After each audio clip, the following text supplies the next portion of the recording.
It is a beautiful fall day here in the South. We are at a Waffle House where all good car stories begin. I am here with Pedro from Revs Institute, and behind us is a McLaren F1 Chassis 22, the greatest car ever made. And when we used this car several years ago to shoot the opening of our Car Trek Dream Cars series, I kind of said, I know you guys don't get this thing out that often, but hey, maybe one day we can take it on a rally. And that is going to be the McLaren F1 Owners Club Tour. And we are going to be driving this car all week, nearly 1,000 miles. There will be several other F1s, some other Ultimate Series McLarens, and it is going to be the drive of a lifetime. It is.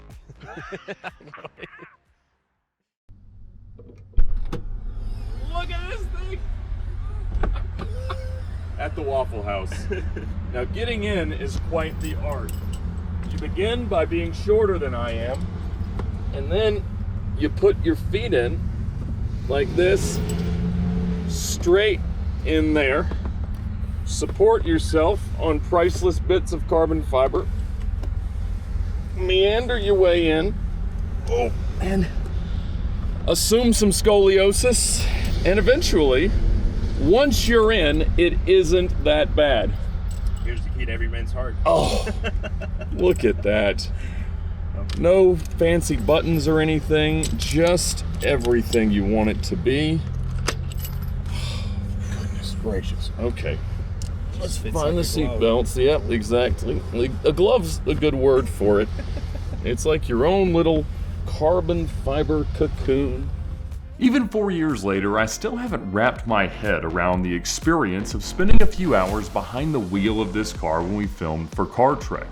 There, it was truly sensory overload, and all of those memories and emotions were coming flooding right back. This, however, was different. We were relaxed, we had time, we had space, it was 20 degrees cooler, and in words I never thought I might utter, it was starting to feel like ours. At least for a week. Oh my goodness. And it's not that loud, but the noise is perfect. It's perfect. I mean, it is exactly what all cars should have. Naturally aspirated V12. Oh.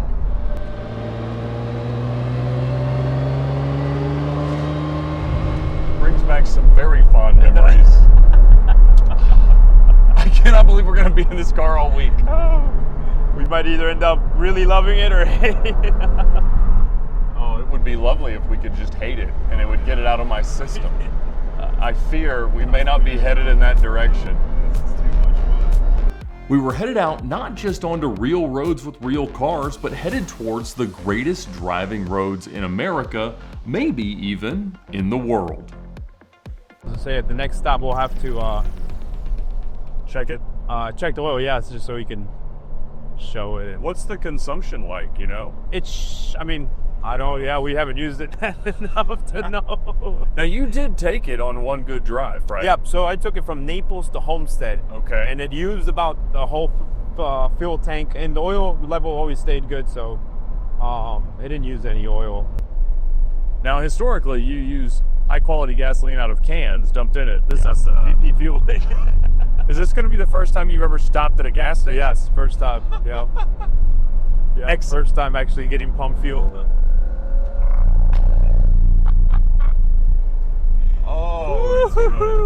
Oh, it is so And it wants to keep going and Yes, it would have liked me to go all the way to 240 miles an hour. Now, they did have to raise the red line to get there, right? I'm not sure how that happened. If they haven't notified anything that I do. We'll find out. Yeah. ChatGTP. Oh, I was thinking experimentation.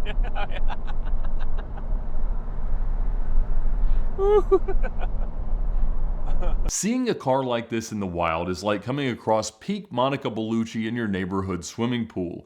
There are once-in-a-lifetime experiences, there are pinch-yourself moments, and then there are days like this. Words truly cannot describe it, but I will keep trying. We checked the oil, topped up the fuel, and said, "Can you believe this is real?" a whole lot of times.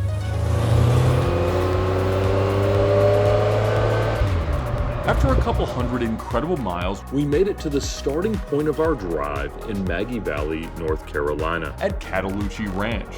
The McLaren F1 Owners Club Tour is facilitated by White Label Events. I've done a lot of rallies full of supercars and fanfare, but this was something totally different. It was quiet, it was private, it was intimate. Of course, Pedro and I were arriving in an untested borrowed car where a few seconds of excessive courage could ruin the rest of our financial lives. As we arrived amidst billionaires, business tycoons, and literal royalty, we felt a bit out of our depth. But hey, at least we were the only ones that didn't ship our car to the start line. There were 3 F1s on this tour, and we'll do deep dives into each in other videos on VINwiki, but we were also alongside several Lansante modified P1s, a spectacular MSO Senna, and a Speedtail, and a truly awe-inspiring lineup of cars. We prepared for the first day's route, a road called the Rattler.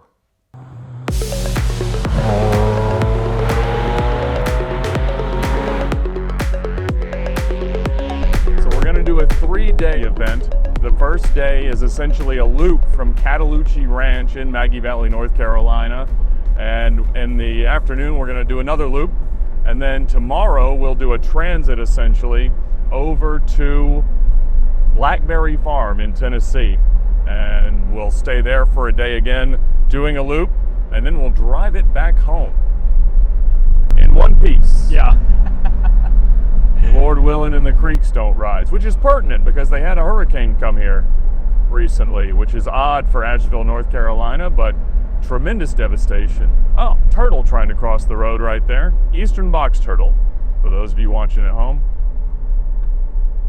It's going to be a tough day for him to cross this road, let's be honest. Well, if they're lucky enough that P1 GT just scoops it up and flings it back, it's that would be a proper Mario Kart move with that carbon front spoiler. So there are 3 F1s on this journey. Ours, number 22. That one, as well as number 3, which was Ron Dennis's car in Japan for a long time. And has been on many of these journeys with 27,000 miles, he thought. He hadn't seen it in a couple of years because it was having some issues. It's incredible how little these cars get worked out. So that's why we're doing it. It's for the good of the car. It has nothing to do with our enjoyment.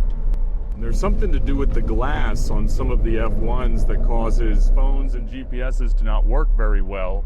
So some of them require an auxiliary antenna in the engine bay in order to be able to track the route and things like that. But fortunately, we're having no issues. Chassis 3 is. Now, it's an XP car, so it's one of the development prototypes, and so I suppose there could be some differences as they engineered through it. It doesn't have the same kind of windshield washer and some other differences as well, which is super fun to see in the evolution throughout the 106 cars. One that didn't make it, and I'm quite devastated, is the chassis that Elon Musk crashed without insurance, that was then sold without disclosure of the accident. No VINwiki app back then, but he learned about it when he read Elon Musk's biography, that he had crashed his car, which is incredible. And so he has bought the car, and then soon after, it stopped firing on half the motor because the control module went out, and so he ended up catching it on fire, and it burnt not entirely to the ground, but it lost a lot. And so that car was supposed to come. It was signed up for the event, but it was loaned to the Peterson Museum for a year, and they decided that it was not permitted to go on vacation during that, which is quite a flex, Peterson Museum. I would have had party poopers. I know it. I know it. Dude, this is amazing. Wow, just seeing that F1 go through turns, obviously we're in F1 and it's hard to even come to realization of it, but to see that driving around, it's nuts. Wow. Oh man, I don't want to wake up. This is a fun way to spend a week.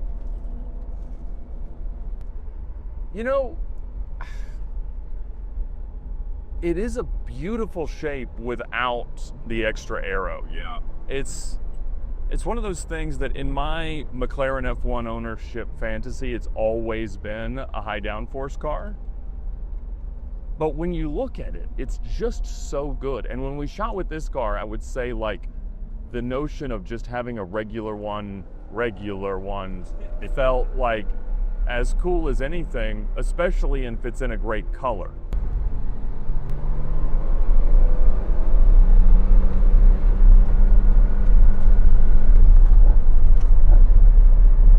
Our tachometer has decided to stop participating. Oh, it did?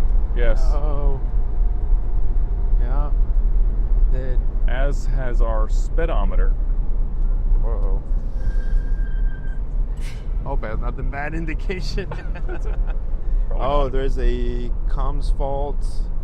Yeah, something on there. Okay. And hopefully the next stop, we'll just turn it off. Hopefully it resets. I would probably wait until we get to, because if it doesn't want to start, we're in some, yeah, just in case it doesn't. Oh, maybe they're all rolling. Let's just do it. Yep.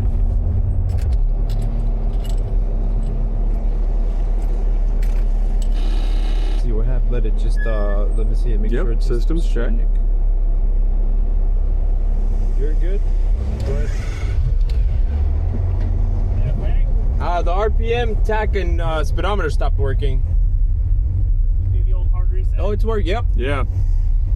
Yeah, we had a comms fault code, but we turned it off and it reset it. Cleared? Yeah, Yeah. clear. Okay. Yeah. Okay. So we're okay. Yeah. Yeah. Okay. Thank you, man. No worries. Appreciate it. Thank you. The first day of driving was truly sublime. We couldn't have asked for better weather, better company, a better convoy of cars. I mean, seeing a McLaren F1 from your McLaren F1 or your borrowed McLaren F1, as the case may be, there was nothing that we thought that could possibly top that. And we had, fortunately, survived one minor heart attack as we lost all instrumentation, but in typical and even more modern McLaren fashion, a simple key cycle repaired that and we were back on the road with no further issues. However, another F1 did have an issue, and I never thought I would say something like this, but they needed exactly my type of expertise to solve it. So one of the F1s that's here has something falling off of it, and this is our expertise in bringing hoopty cars to rallies and events, and so they need glue. They don't have any, but I have all of the glue. So we have JB Weld, we really get aggressive. Another quick weld, super glue, tape. So we'll make it happen.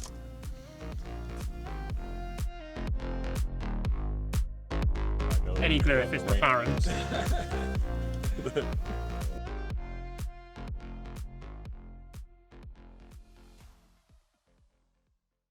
Day 2 took us out to Fontana Dam and then to the Foothills Parkway, and Pedro got to experience rain for the first time in a car as valuable as a well-developed private island.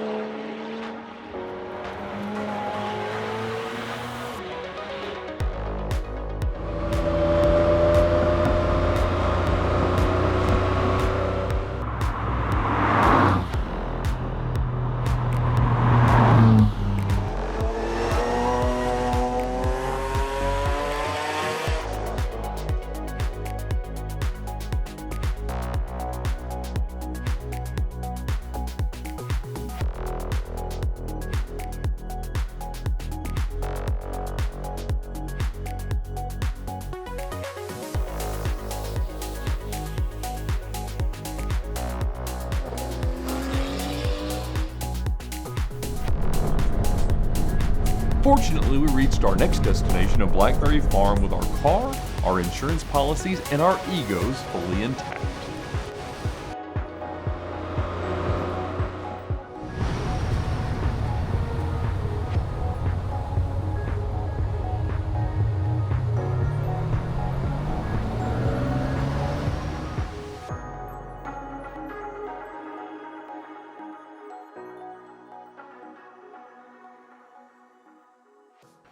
So yesterday on day 2 of the White Label Events 2025 McLaren F1 Owners Club Tour in the Great Smoky Mountains, we went from North Carolina into Tennessee, and this very damp morning in Tennessee, we are going to head out from Blackberry Farm do Tail of the Dragon, Tirahola Skyway, and a handful of other amazing roads in this part of the country. The car has been doing brilliantly. The first day, we had a bit of a comms error where the gauges all went out for a very short time, but with a key reset, they came right back.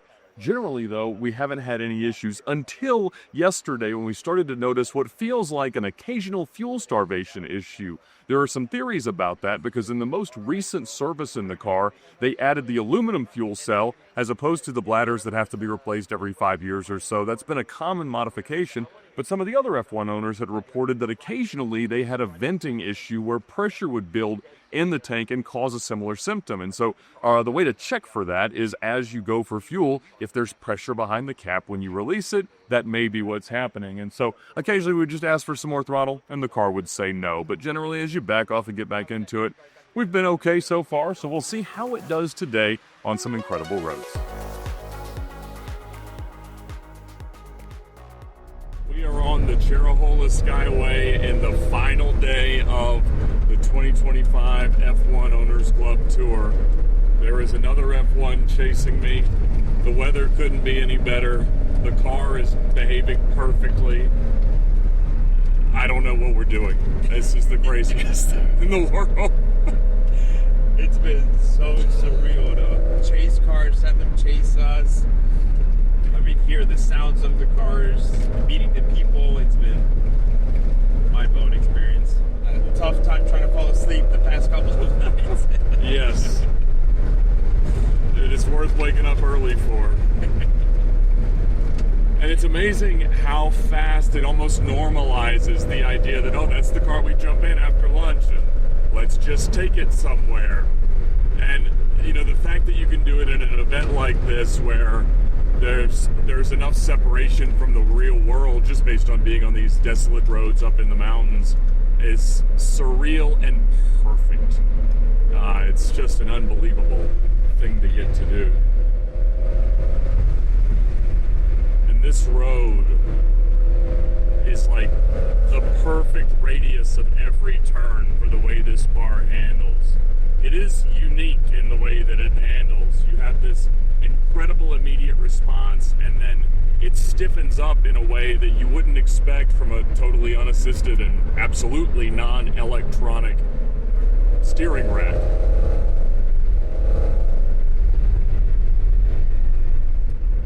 In the driving that we did back in 2021 in the car, my kind of takeaway sentiment was that the car was plenty good, that it didn't interfere with the mystique of it. But putting it out here on these roads, no, it's actually that good. Like, it really is as good on this as any modern car. It's not as fast as a Senna because maybe you're not willing to push it quite as hard, and obviously there's a lot of new technology that makes cars faster. But no one on Earth is having more fun than I am today. We are in a cloud on the Tirahola Skyway with one of the highest mileage McLaren F1s on Earth right behind us. Yeah, that's today. And a lady in a speedtail. In a speedtail, yeah, lady-driven speedtail, which is... She does not go slow. I still cannot believe that just a few days ago this was in my garage. And the day before that in the museum. And look at it now. And the decades before that, barely driven, and we were about to hit 1,000 miles on it, and we're going to take it on Tail of the Dragon. What an experience. Man, it's been so fun. You know, for us, after having such a big service in the car, we haven't put more than a couple hundred miles on it. So putting 1,000 miles with Ed has been the best way to shake down, and not on a flat road with straights. This has been, you know, we're turning the steering wheel more than 40 degrees, and what a way to really, you know, shake down the car. We found some minor faults. You know, it's common with a car of this age that doesn't get driven much, but thankfully it's been minor things that we'll take note. We'll go back to the museum, attend to those service kind of items, and get the car back in order. But, you know, that's what these cars are intended for. You have to drive them, work out the kinks, especially when it hasn't been driven that much. And what a better way to do it with you, sir. Wow, it has been perfect. It's been amazing. The car is so good. The roads have been so good. We are certainly not in Florida anymore. No. It's And- amazing. Just the fact that in this road that is so accustomed to every kind of sports car, this is probably the first time, certainly the Mini F1, but we're going to have two of them running right behind us. Yeah. And so it could not be any better. I am so grateful to Likewise, you for the likewise. companionship, to the museum, to Revs been amazing. for making this possible. Ed. And I don't know how we're going to top this. Yeah, it's gonna be tough. I guess joining in 2027 for the. That's right, the That's way to top 35th it off. anniversary. That's the Oh, thought. it's been amazing. And, Thank you, man, sir. Ed, it's been so fun. Thank you so much. Let's drive some more. Let's go. Some call this the greatest road in America, and that's probably not true, but I still can't think of anything cooler to say than that you drove a McLaren F1 on Tail of the Dragon during a 1,000-mile road trip.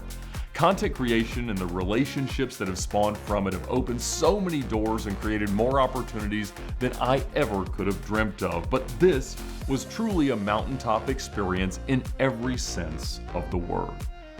The car, the roads, the company, I couldn't have asked for anything more out of this journey. My hopes of being uncomfortable, unimpressed, and uninspired were gone like the third monkey trying to get on Noah's Ark. I have got to get me one of these things. It was time to head back home, give the car back reluctantly, and start flipping over the couch cushions in search of a $20 million bill.